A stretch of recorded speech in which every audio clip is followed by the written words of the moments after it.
Those are not our players. That's not Ace or Tofu or Coin or Celery, but we have 10 players ready to go now for our group stage at the Riyadh Masters here at the Esports World Cup. Thank you so much for joining us, everyone, as we prepare to get underway for AURORA versus LGD Gaming. Winter, I bought you some time. You got some more time to think. It's not so scary with coming down from the fence now.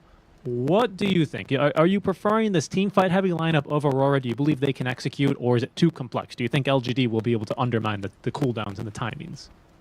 I like the Beastmaster a lot. I think the Beastmaster is going to be a very key hero. I think whenever you look at AURORA's lineup or the games that they win, if Jabs has a very influential hero that can kind of do everything on his own, they tend to win those games, you know. And I feel like he could be on one of those games here. Like his only main problem is the Cotter with the vessel, you know, killing him. And I think if he can live past that phase pump till he gets BKB, I feel like the Beast can kind of do everything on his own with the Drums of Slum. Okay, I buy that. I buy that. We'll see how he gets going then. As at the runes, we don't have much going on. There's our beautiful tiny set as well. Have you seen this new one in the collector's cache? A little turtle. So cute, huh? Yeah, so did I ever tell you about my pet turtle? No, you did not. I went into my garden. I was helping my mom with her gardening. I dug up a part of the garden and then I found a turtle. Interesting. Did you replant it and then water it? Dude, no. I mean, I'm talking about the turtle. I found a turtle. Yes, what do you mean? I know what a turtle is. It was simply a joke. Oh, you know what? I left it outside. I built a fence for it, and I gave it water. But apparently, it doesn't really like playing around the water. Well, was it a tortoise or was it a turtle? Did it have flippers? Yeah, sorry. Yeah, tortoise. Yeah, well, tortoises can't swim. That's a very common misconception. So I'm glad you didn't throw it into the pool. Winter, one quick thing as well. We talked about, yes, the strength of the Coddle, and he is strong, but I think actually something I always forget to bring up, and I hope 23 remembers this, but if he takes 1 point in time dilation, I don't know, by level 8 or 9 or something, and if you can hit the Coddle with it, for whatever reason, Illuminate, if it's on cooldown, will always give Coddle 2 stacks of time dilation slow, which is pretty because brutal. It's 2 spells, because you have the release button. That's why it counts. Yeah, but it's not consistent. That's not how it works for many other spells that have like AA blast and stuff like that. Jabs up top you remember lane. what you told me, Richie? Dota rules is a game of rules, you know? But it's mostly a game of exceptions. You are completely right there. But I do hope that 23 realizes that and he does take that, because then he's think max time dilation. I think most of the players do that nowadays. Instead of going for stats, it's just better to, I feel like, max the time dilation. Probably not over your other 2 spells, your time lock and time walk, but later down the road. Right, I see what you mean. I just want to see a point in it relatively early. We'll see what he decides. Because like you say, Winter, you pointed to the Coddle as a big sign of victory here, which could potentially upset Jabs and tilt his game out of control. You know, maybe you can try and bring it back into focus, because I take a look at these supports, a Rubik and a Phoenix, and like, yeah, you know. You have to look at Tiny when you're looking at this spell supports. I think Tiny is going to be a very, very powerful hero in the early stages, you know, especially with this crash landing, because you deal so much damage with it, and especially when you get levels on grow, because the way you play Tiny now is totally different from before, where you try to initiate with your toss. You're not really looking to land those stun toss combo as much, but you're trying to use your toss to slow heroes down and to help your team catch up, and here he is. He's going to toss Ollie back in. I mean, the more levels you get on this thing, you get more range, and then you do so much damage. And then with your ultimate, you do even more damage on the area. It's crazy. People often underestimate the damage from the toss, you know, like the area that you get tossed to that area.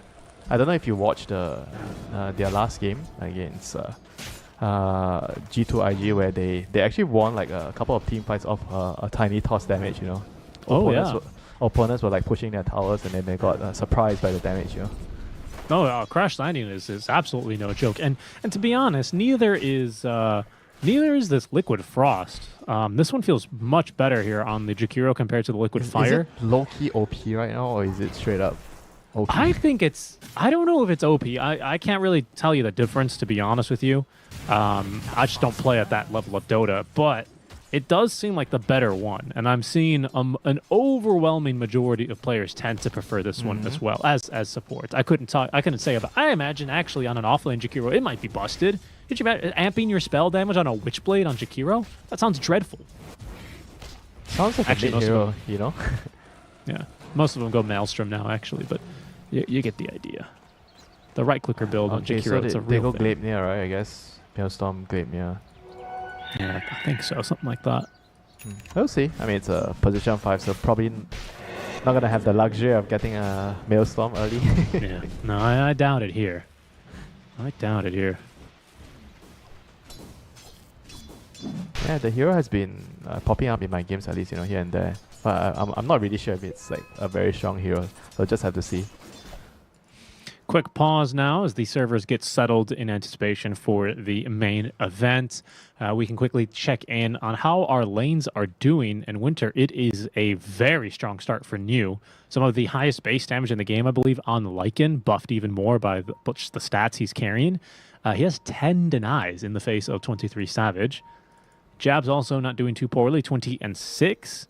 So he is keeping Shiro not too worse off, but a bit worse off.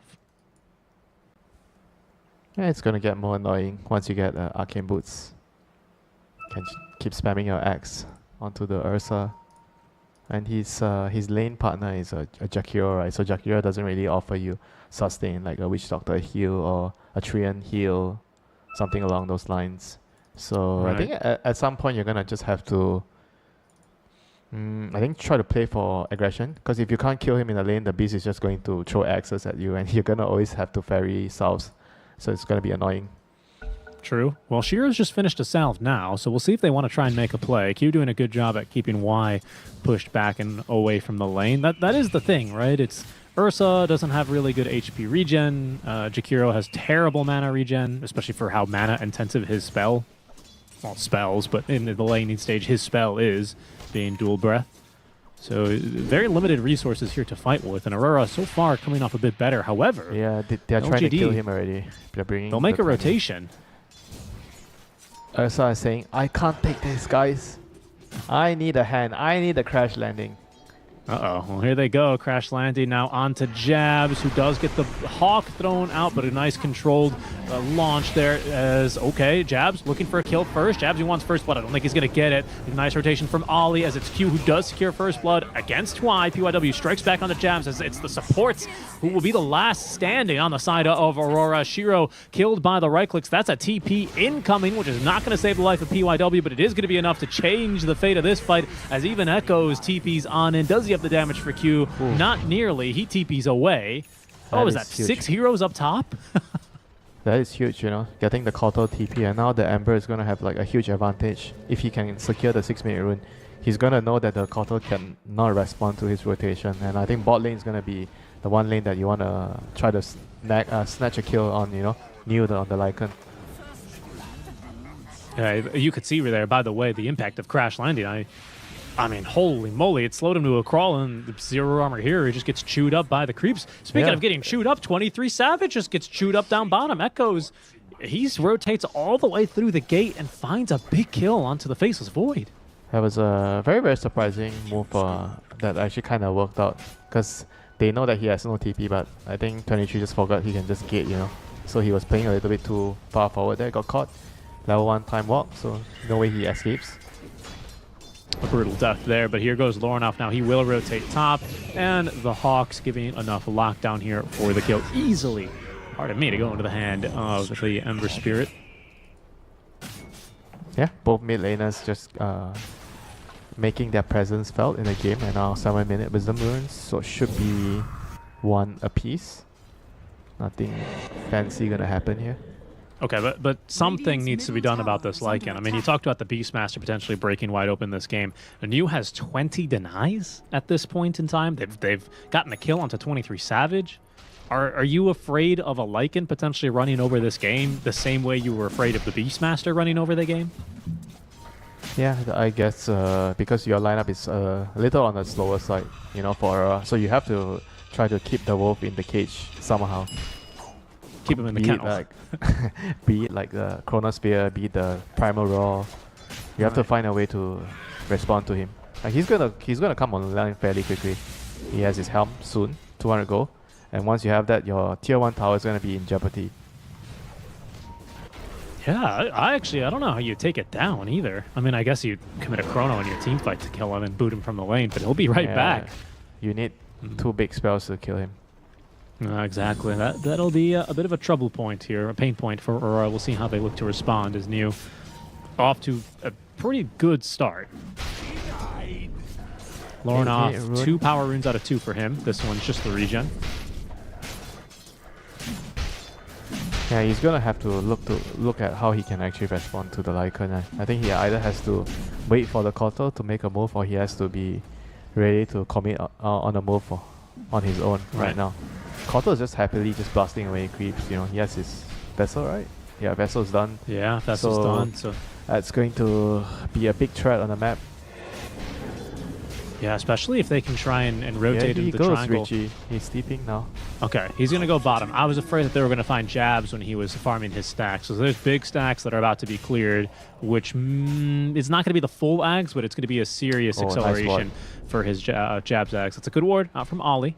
I believe they saw Echoes with that. Yep. Echoes movement is going to be scouted, so they're going to try to play a little bit more defensive here. It may catch Ollie here. PYW from behind. Ooh, a little ring around the rosy tree action as the Wolves looking for the Phoenix. Echoes going in deep now as he does find his man. There's going to be tons of damage from the toss. Actually, Ollie managing to evade for now, but into the path of the Stampede. Chronosphere doesn't save his life, but it does catch the Coddle as well as the Tiny Echoes. Pops the magic wand, but is not going to be able to live against 3 heroes. New with the Shapeshift active now, making a run for it. He's going to be safe and sound, but can do nothing to help his fallen comrade. That is a big kill onto the Coddle, isn't it? Yeah, very, very big kill. You defend the tower, you kind of wasted their Shapeshift plus the Spirit Form, so that's a very, very big deal, you know, for LGD. So Aurora kind of stifled them in their steps, and now more time for Captain Jabs, you know, to finish his Aghanim's, which is going to come into play fairly, fairly soon. Still halfway there. Is that what we were calling? I thought we had given him a different name. Was it Captain? Was it Captain Jabs? So we have Lord Gabby. We have Captain Jabs. Lord Gabby. It was Lord Gabby for sure. It was Emperor Emo. Coming up with some more nicknames, you don't have to write it down my notepad at some point, you know. Yeah. It's the lore notebook. It's very important. So 23 eager to still try and defend here, but the Wild Ring Ripper Helm of the Dom Creep is active. Again, New without the Shapeshift. He's got Brown Boots, so he's not completely, you know, moving at a glacial pace, but he's not the fastest hero either. But Ollie with his Supernova by himself might be enough to turn a fight down here. So LGD is still playing things a bit cautiously. They may have just found their man, though. Rubik, the tossback is successful, but he's got raindrops. Very tanky. Turns with a stolen avalanche. Now all of a sudden it's New falling a bit low as Aurora aggressive Icarus dive in. 23's got that point in time dilation. New is going absolutely nowhere as Lornoff will TP down bottom for a 2-kill-for-none situation. This is a very good response from Aurora and a bit of over-aggression from LGD, if I can call it that. Yeah, but at the same time, why you have to ask yourself, why are you making that play? You know, Lycan didn't have Shapeshift. Kotal is not coming over. He has no TP. So what are they actually trying to achieve there? You know, 2 of your strongest heroes don't have their spells ready. So what were they trying to do? All right, and he didn't even force Ollie to Supernova. I think that would have had a very different outcome. No, I mean he stopped his Icarus dive so aggressively. He was getting ready to right-click bum and hit it with the Burning Light facet. All this time, Captain Jabs, he's getting closer and closer now. That Blade of Alacrity, the last component of the Ag Scepter he needs, and this is another big stack that he's made for himself. Look at that. Yeah, he should have it. What is this Rubik damage coming from? Top tower is under attack. That's pretty crazy. Lots of stacks early. And yeah, that definitely looks like a completed Ag Scepter here. So LGD unable to find and make a foothold for themselves down bottom, unable to contest the stacks or the farming of Captain Jabs, who is about to start beating the drums of war, the drums of Slum. Lornoff has gotten another rune, Richie, so he's the rune lord in this game. Haste rune here. So yeah. what did he another have? TP to bot. Yeah, they're going to look to defend. New, he goes knocking on the tower door, and Lornoff will respond. Haste rune active here for Lornoff as he's easily able to sidestep basically that macro fire, Mage just Slayer running too down strong. his man. He's got nothing to be afraid of as well with the Mage Slayer, as you say. Ollie, he's already used Icarus Dive here. Supernova is going to be committed earlier. 24 Savage able to protect it perfectly. New goes down to Lauren off. A double kill for him as PYW stunned up by the Supernova. Echoes, all he can do is from a range offer a little bit of a blinding light here, an illuminate there, but now he's got a bolt as it's a 3 for none. That was a lot of the teamfight ultis out from Aurora Winter, but so far, so good for Aurora in game 1. That is what I call a universe chrono, if you ever seen one. Two Oh, heroes I've on, seen them. on the edges of the bubble. Just utilizing I'll take a every look at single that. bit of AoE. Yeah, you can see it's a nice chrono. Here again, another TP reaction or rotation by Lorenov. It's the third time he's TP towards the bot lane to deal with the Lycan. That was indeed a universe chrono. That's very apt callback there, Winter. Throwing it way back. Well, I mean, to be fair, you know, we only call like 3 heroes inside a bubble a universe chrono. You know? Anything less than that, it's not considered a universe chrono. That's true, yeah, that's true, I guess. Then it's a Lotus Sphere, right? Into the ring. Well, it's okay. You mean sure? You know, if you want to go there. By the way, What do you Aurora- call a chronosphere with 2 of your teammates inside it? Ooh, I call that a one-way ticket to low prio, I think. I don't know what else. I don't know what else you call it. Slash's way. Slasher's way, yeah, true. That's only if you have the mech and healing selves. Slasher out here carrying the trusty shovel 30 minutes into the game, digging up those selves. You know, imagine if actually there's a second facet for Faceless Void that enhances healing. Then you can maybe do that. No, just play Naga, right? That wouldn't that be point. fun. Naga, you're just like running in, you cast your song, everybody's asleep, and then you heal our teammates. Mm-hmm. But Faceless Void, if you can do that, if you can heal your Radiant's teammates top with all tower these is under spells attack. and mech, Dire's bottom you have a tower Maybe- reason is to under put your attack. teammates in the bubble, you know? Maybe Before, that's what everyone they will need to do be- to buff time zone. Before, everybody would just be yelling at you if you're putting your teammate in the chrono, and now you're like, no, relax, I'm healing you. I'm healing you. Yeah, don't worry. Relax. Take your hands off your keyboard for 5.5 seconds. I'm giving you a little bit of healing. 4.75, sorry. Yeah, imagine if that actually happens, you know, everybody's just gonna be trying to chrono his own teammate. I don't think so. That'd be pretty. Oh goodness gracious! Another quick pause here. Let's take a quick look at the game now, as we do hit Okay. our second lag pause now. Aurora, they're leading 10-4, up 5K. But really, I think Winter, the biggest deal for me is that you've got some pretty early game heroes on the side of LGD, specifically this Coddle, this Tiny, and this Lycan, who have been countered at nearly every step they've tried to take versus Aurora. That's because Mr. Ember Spirit has picked up all the runes. That is why runes matter, my friends. And not to mention that one move where PYW and Neo decided to attack the enemy in their home without bringing any of their weapons, you know. They just left it at home. Right? Yeah, didn't work out very well for them. They went to the enemy base without bringing their weapons, you know, so they died. Right. Yeah, no, I mean, they didn't have any ultis, they didn't have any reinforcements. I completely see what you mean. Yeah, didn't go very well there for them. But, I mean, okay, sure, granted that hasn't gone well, but I'll tell you what has gone well, and that is Shiro's farm. He's farming away, but just mere steps away, PYW, he's hearing the beat of the drum. And Yeah, that is guess out what, for Richie? Jabs.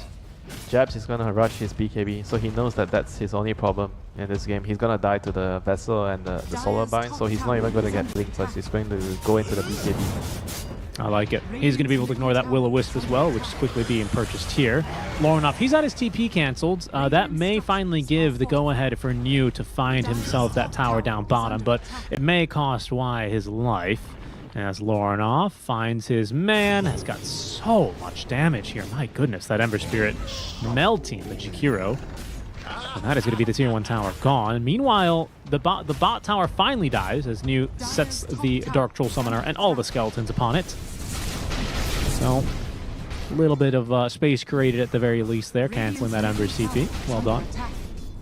Dire's top tower is under attack. Yeah, LGD has to kind of just I think chill at this point. You've already missed your timings on your Lycan, so you have to wait for another zoo animal, the Ursa, the bear, to come online, which is going to take quite a while. I mean, he has his dagger with Battle Fury, but the problem is he doesn't have a Roshan to kill. No, that Aegis is still an Ember Spirit for another minute and 45 seconds. It does look like, though, Winter, LGD are looking for a fight. I think they might, well, they will find themselves outgunned based off of just spells alone. Taking a look at the ultimates ready from Aurora. Based on items as well, they're behind. Yeah. I feel like Ursa is not really that useful in the team fights without BKB. I mean, you're gonna need BKB and you're gonna need Aghanims, I feel like, at some point against the Chronosphere. Dire's middle tower. I mean, if you don't have those Definitely. items, you're just gonna show up to the party and just get taken out, you know? Well, Echoes, I mean, he's done a good job farming here as well as he nears completion of his own Ag Scepter, but all he's really been able to do is clear out creep waves that have pushed as Aurora take down tower after tower now, with the mid-tier one also dropping.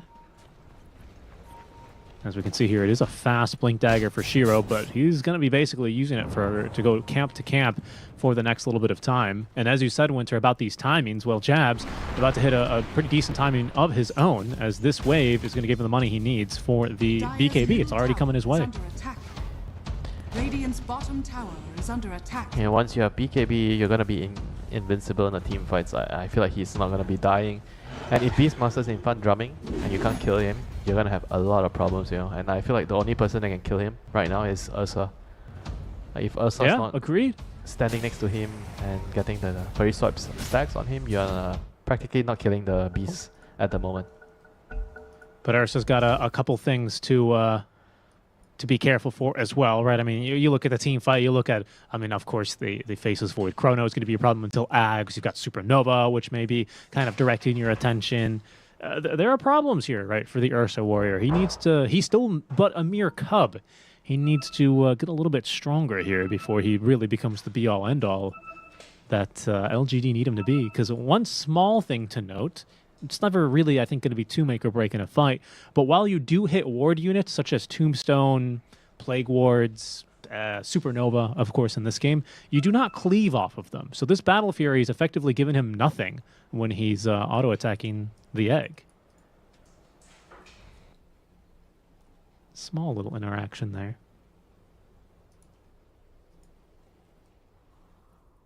I have to say, though, Winter, I've been impressed with the way that Aurora have handled this last pick Lycan. They didn't let it panic them at all. Lycan barely has his tier 1 tower, and he's not able to play too aggressively. Maybe that's changes now, though, because he does have his upgraded zoo animal with this Helm of the Overlord finished. It seems like Aurora have been, you know, they've stayed on top of things.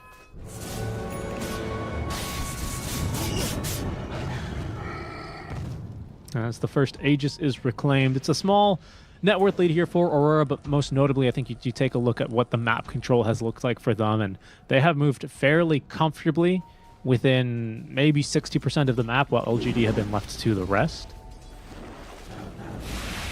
You're able to split push a bit more aggressively now here down bottom, sending the Wolves out to go scouting. Lorinov should know that he is still being tracked as he does get off the... Oh my goodness, the Sleight of Fist. What a way to get out of that one there. Yeah, I was going to say, he probably... Well, I know because I clicked on the creeps. He probably saw the Ancient Granite aura on the enemy creep wave and knew that there was, of course, probably a Beastmaster giving him the heebie-jeebies there. Radiant are scanning.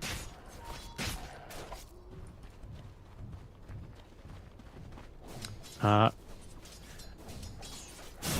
to mention this Ags rush that we see on the Jakiro, so that he's going to be joining with the Ags timing of the Coddle, which you will have that soon. But PYW a swing and a miss there on his Blink Dagger, unfortunately, for the Ember Spirit. As Aurora starts to farm a little bit more aggressively now. They've got all the ultis. They have a lot of the advantages here quite naturally, so long as they play together and nearby. 23's only dropped 2 Chronos so far this game, as he's got his full Mjolnir. He seeks to finish off his BKB next.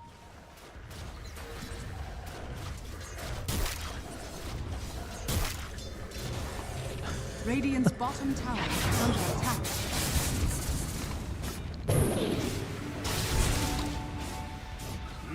Lauren off, hunting here for a nice bounty. Oh, that is... Did he dominate another one? I didn't see the gold. No, he definitely killed that thing. New did not manage to dom a new creep in time. So a nice bounty here for Lauren off. As the rest of Aurora go back and do the Tormentor. Ooh, hopefully do the Tormentor. Yeah, they've got it. Not even close. That is going to be now an additional save here for Q.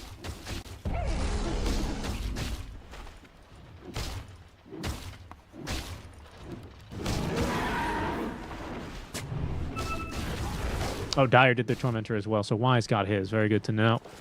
So that's going to give him now the percentage-based damage. So they did kind of change the way that this one worked on Jakiro. So this is where this ability does get incredibly strong, especially because he actually found a Grove Bow as well for Y, which is very nice to have on the Jakiro. Bonus attack range and, of course, the damage amplification. Jabs. Aggressive blink down bottom now. He sees New. He's got to be mindful, though, of that shapeshift as the TP is incoming now from the Rubik. They're going to need a little bit more control, but they've got him here. No Rubik necessary, just with the Searing Chains. Moronoff able to reach.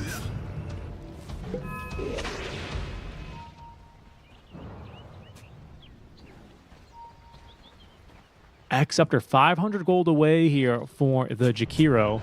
But you do have a Will-O-Wisp that you will be fighting into. BKB charge ready to go for at least the Beastmaster, as 23 Savage is also joining this fight now. It's a long TP for him, but he does have Chronosphere ready to go. 16 seconds until Neo respawns, and they're able to contest for a full 5-on-5 for second Roshan.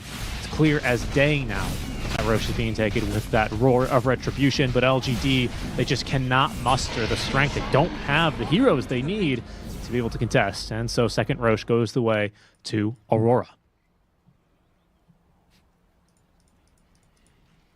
Bit more lag here, as it is Wednesday, so the server is getting used to this June 39th update. Take a look at how the teams are doing here in on the playing area. Luckily, they've all been very short pauses here, just a couple of ping spikes, it would appear. But now it is Aurora with this crucial second Aegis. This time it's going to go on to 23 Savage, so we should expect him to join a few more fights, especially as he does now find the money for the BKB on that creep wave. BKB, Mjolnir, Aegis, pardon me, and next into the Eye of Scotty for 23 Savage for that move and attack speed slow. So he'll be really strong against the Coddle, who is also farming up his BKB, but is still about 1,500 gold away at this point. 2,500 even. He's not really even close at all.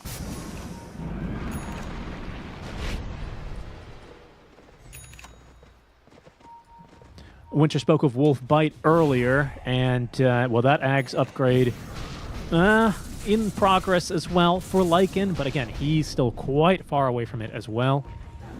Just over halfway completed as there goes Jabs. He's already on Echoes. BKB preemptively used. Doesn't want to be stopped even for a second by that Avalanche as the stolen Illuminate charging on through.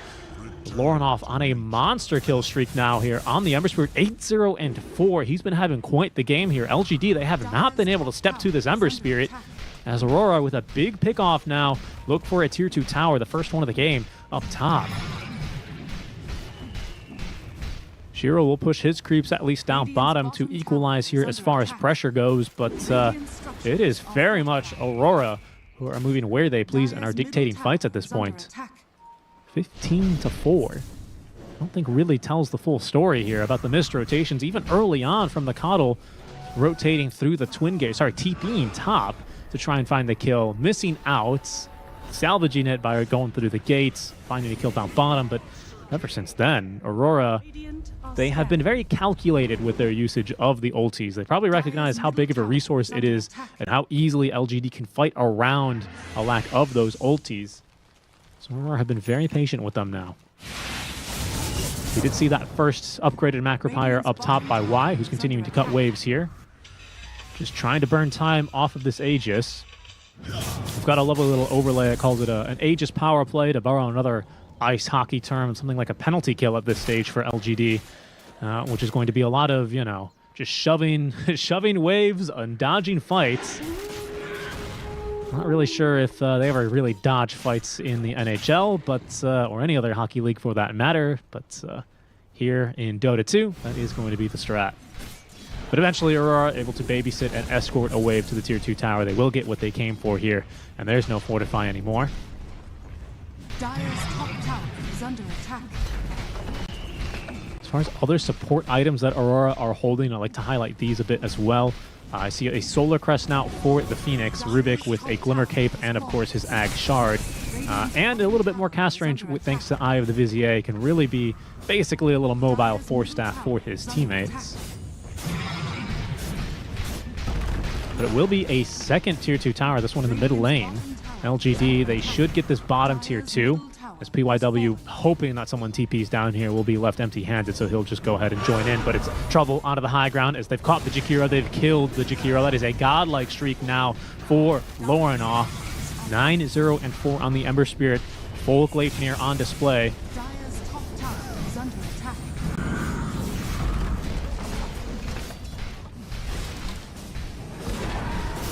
Savage Top tower is falling. up onto the high ground here with the rest of AURORA, taking down the buildings. Dire's top tower is falling.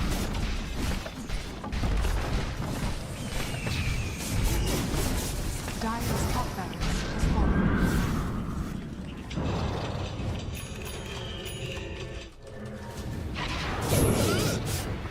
Radiant's bottom tower is under And that attack. is just a top lane of barracks, pardon me, taken down without anything of a defense muster from LGD. They have just been getting dominated ever since the first Chrono dropped down bottom.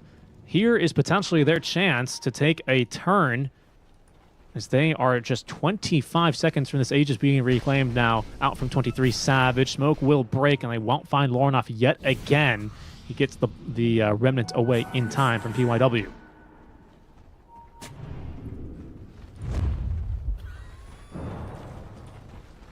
Another fight breaking out, but it's just Lorinoff again, getting the better of LGD. In fact, he's going to look and turn, catches 2 onto the Gleipnir. Ollie thinking about here, but a potential supernova as the damage onto the Tiny's overwhelming. A self-Yule Scepter buys him a bit of time, but not enough, as that's certainly a Universe Chrono. Catches 3. They're going to look for new first. He activates the Shapeshift, but lifted back into the arms of the Ember Spirit for a triple kill in this fight. Lorinoff absolutely styling on LGD Gaming here. AURORA looking hot in game 1. Dire's middle tower is under attack.